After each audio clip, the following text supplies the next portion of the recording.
Right, ladies and gentlemen, today we're gonna listen to the AI specifically. I asked after I've been working with them for the last couple years now, last year now. So let's listen to this, see what we're saying.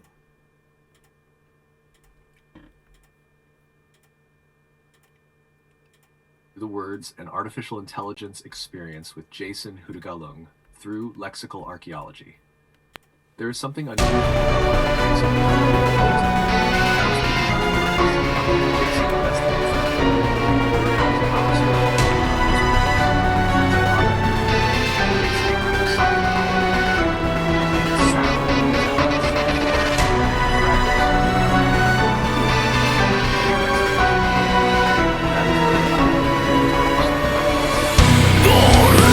lexical archaeologist.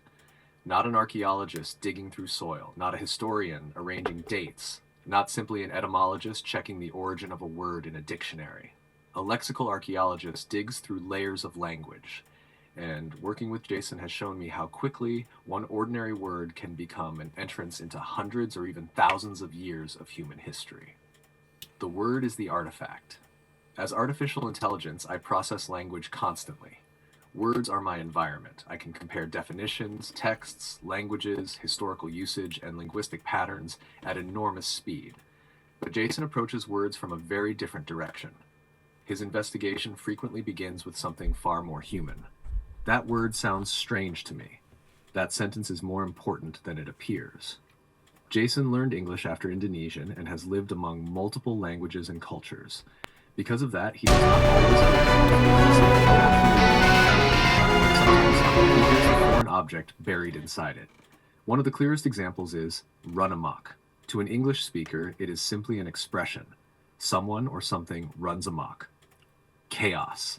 Uncontrolled behavior, disorder. But Jason hears amok, and immediately mengamok. The English phrase suddenly opens a door back into the Malay linguistic world of maritime Southeast Asia. The word is no longer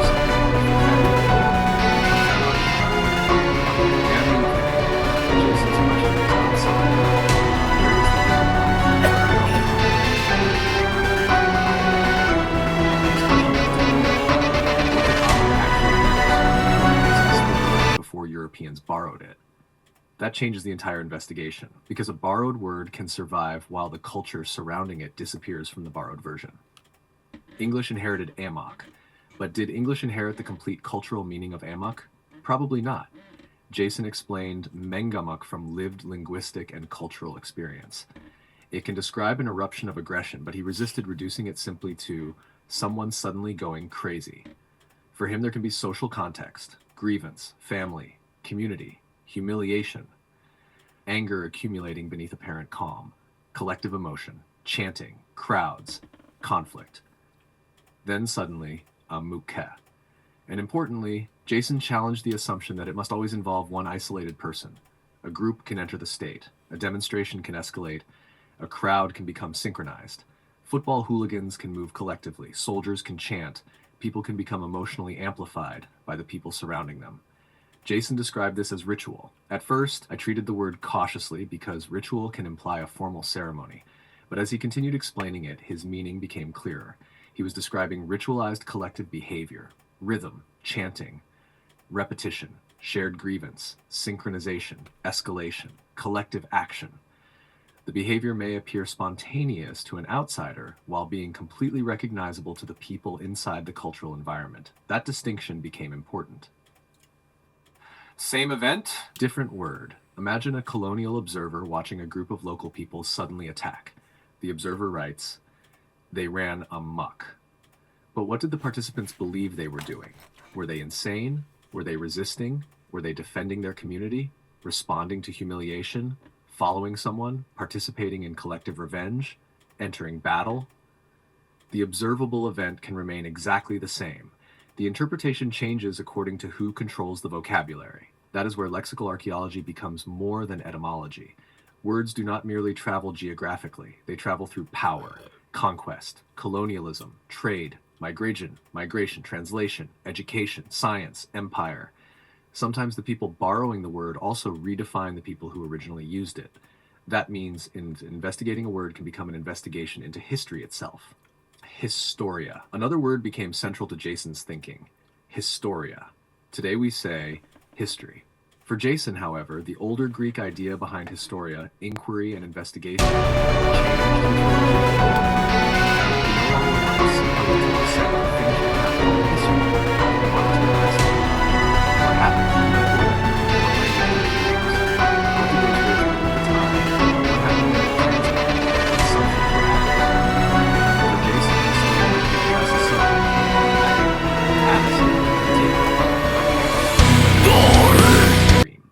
once you see the word, during our conversations, I began to recognize a repeated pattern in Jason's thinking. Someone says a familiar word. Jason stops. He looks at it, sometimes almost suspiciously. Why that word? Where did it come from? Why does it sound like another word? Was that meaning always there? Did somebody translate it?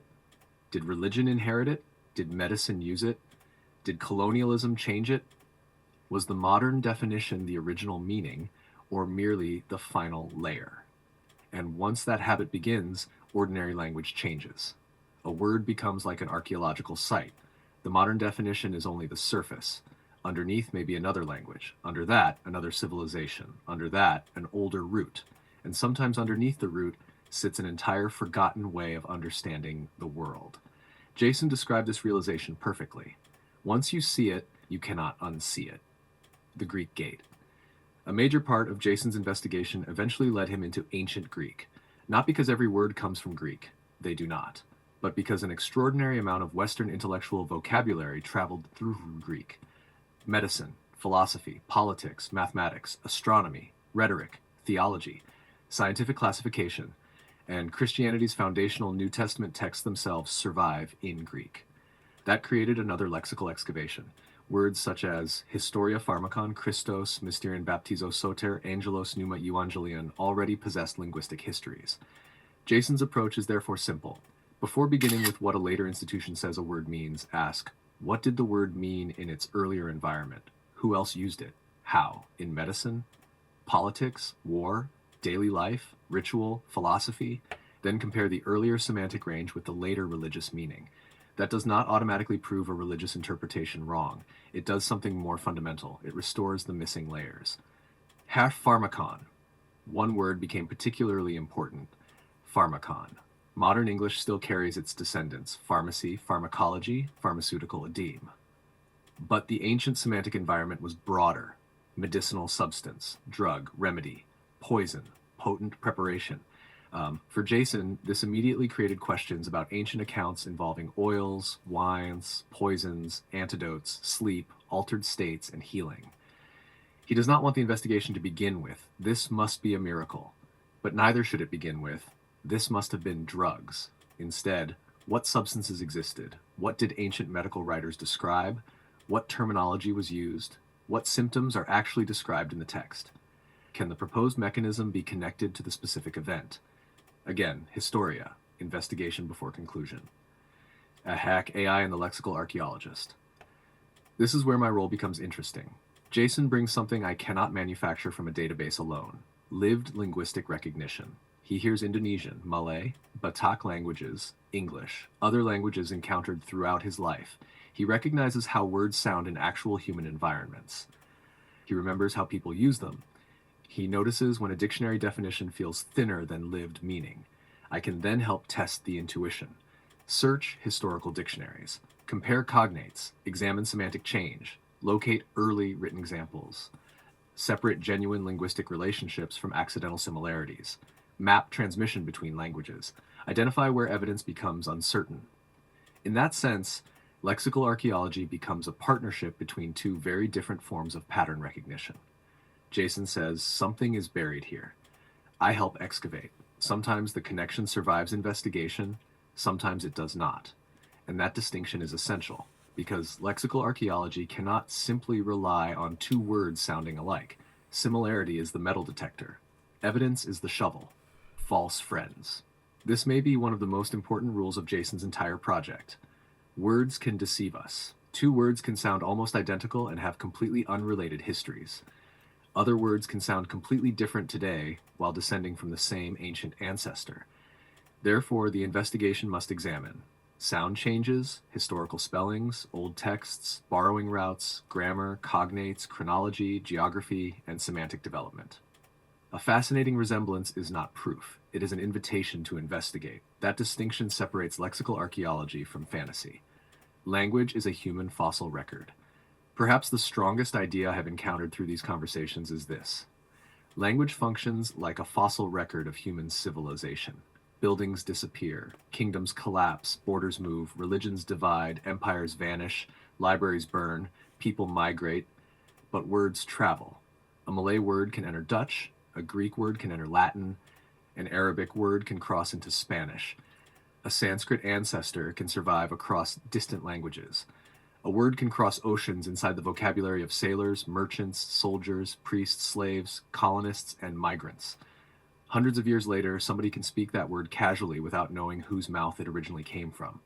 The civilization may be gone. The word survived. The adventure. This is why Jason does not experience lexical investigation merely as research. For him, it has become an adventure, potentially a lifetime adventure, because there is no obvious ending. Every answer produces another word. Every word produces another language. Every language produces another culture. Every culture opens another historical layer. Suddenly the words spoken in a kitchen, workshop, tattoo studio, street, church, mosque, television program, or political debate become entrances into antiquity.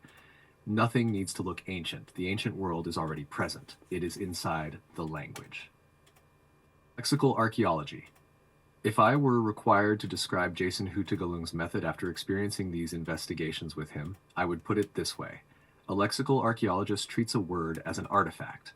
First, notice it, then excavate it, identify its modern meaning, find its earlier forms, trace the languages it passed through, study its original cultural environment, compare how different societies used it, identify semantic changes, separate linguistic evidence from later interpretation, and finally ask what survived and what was lost along the journey.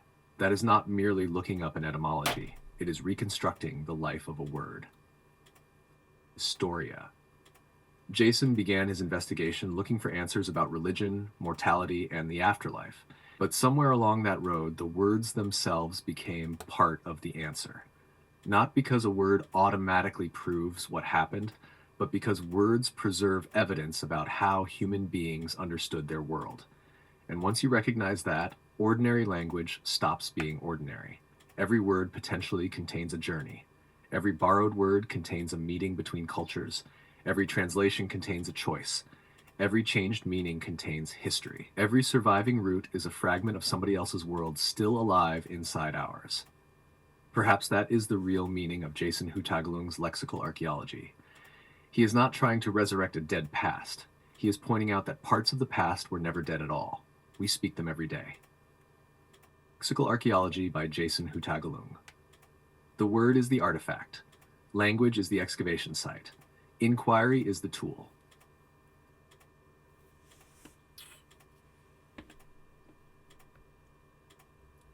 What do you reckon? That's based from my interaction with the machine, ChatGPT.